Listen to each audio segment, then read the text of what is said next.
So what is it like traveling with a 1.5-year-old on a 27-hour international trip, but in business class? Welcome to the Easy Escape, where it's all about making those fun and exciting escapes with your family made easy. So when you're about to travel on a long flight with your child, there's not a whole lot you really need to carry other than some of these items that I'm about to talk about. So the first thing you want to really consider grabbing is this oatmeal blend. So this is something that will keep them satiated for a really long time, and it tastes good, it's healthy, and yeah, it's always a hit. Some vegetable and fruit purees, milk. You can never really go wrong with getting some milk. And last but not least, I like to carry these teething wafers. So my child personally does not really need these anymore, but it's just a low calorie. It just keeps them occupied between meals, and yeah, so this is another good thing to carry. So when you look at what you really need to take when it comes to the sanitary aspect of it, definitely your diapers. You want to carry the right size, some doggy bags for the dirty diapers to throw in the trash, and of course wipes. And then last but not least, these disposable changing pads. Now these are really good because the changing station on the in the flight bathroom, questionable. So these are always going to be a really good thing to have. So you can just use them and toss them. So yeah, this should be more than enough to take them through a long flight comfortably. And you definitely don't want to forget about a fidget toy, and you definitely don't want to show them this toy ahead of time, just to kind of keep it more new and fresh for them on the flight.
finally landed in Kochi in Kerala, India, which was our final destination. So we landed here about 2:30, 2:40-ish in the morning. So after going through the chaos of immigration, collecting our bags, getting on a taxi, loading all the bags, and getting to the hotel, it was basically around 5 a.m. Our goal for the day was to not sleep until like later on at night. So just so our bodies adjust to the local time zone, right? So the main reason why we booked in business class is essentially to alleviate, at least that was the hope, to kind of make the trip easier with a 1.5-year-old. But I can basically say that it helps a little bit. So the toddler is still going to be a toddler at the end of the day, so that's not going to change. They're still going to throw a fit whenever they want to, and when they're hungry, they're going to be hungry and throw a fit. However, it is a little bit easier on the parents. I do want to quickly interject myself here because I wanted to talk about not having a baseline against economy class. So we really don't know how much more difficult it would have been compared to the business class. I mean, we do have trips that we've done for like 2 hours, 4 hours and such, but nothing compares to being on a plane for over 14.5 hours. Now off to doing some touristy stuff.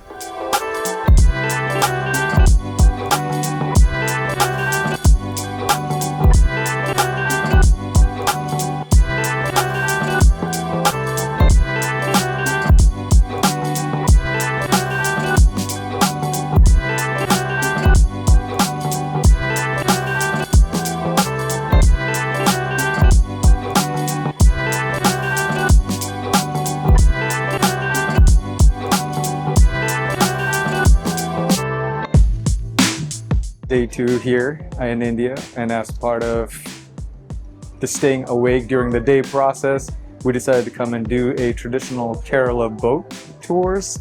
And so it's about like a 5-hour-ish boat tour where they provide all the meals and whatnot, and it's actually pretty awesome to come and take a look at this. So here, let me give you guys a little visual of what I'm talking about.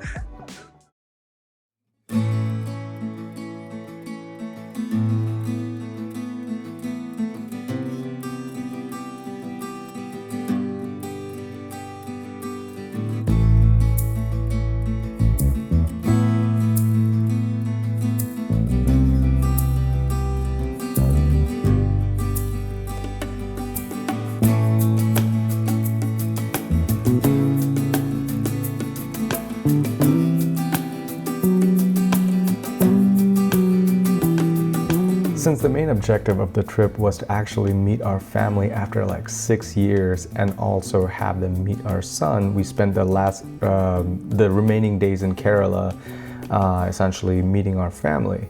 And then once that was done, we started driving over to Tamil Nadu, which is the state that I'm from, and so that like my side of the family can also meet our son and do some other touristy stuff over there. So that's what we're gonna see now.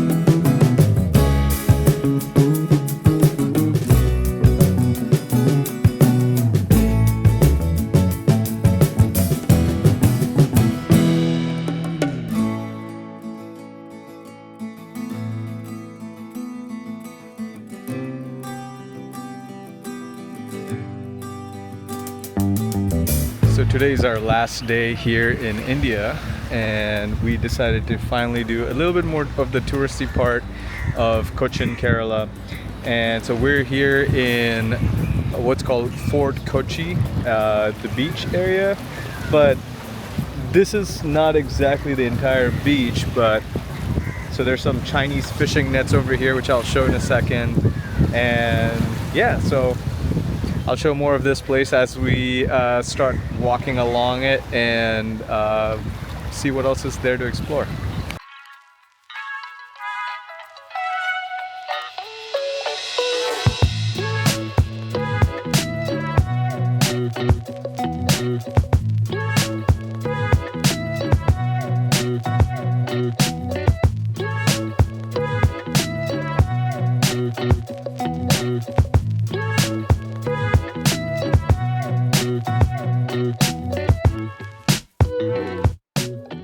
So we finally finished walking through Fort Kochi Beach, and we made a quick pit stop here at Souvenir, which is a very interesting cafe, very artsy, and the food so far, on the menu at least, looks good.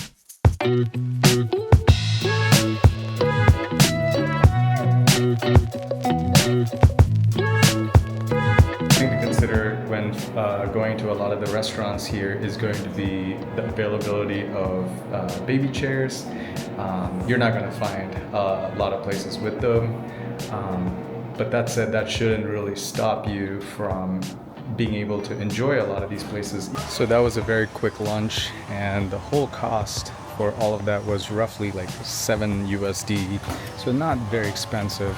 And we're now going to go to a little bit more touristy part where you can buy like souvenirs and whatnot, and that's going to be a Uber ride. And another thing to really note is Uber is pretty abundant here, and it's actually quite cheap, very cheap actually. You can get rides for like less than $2 over here. And yeah, so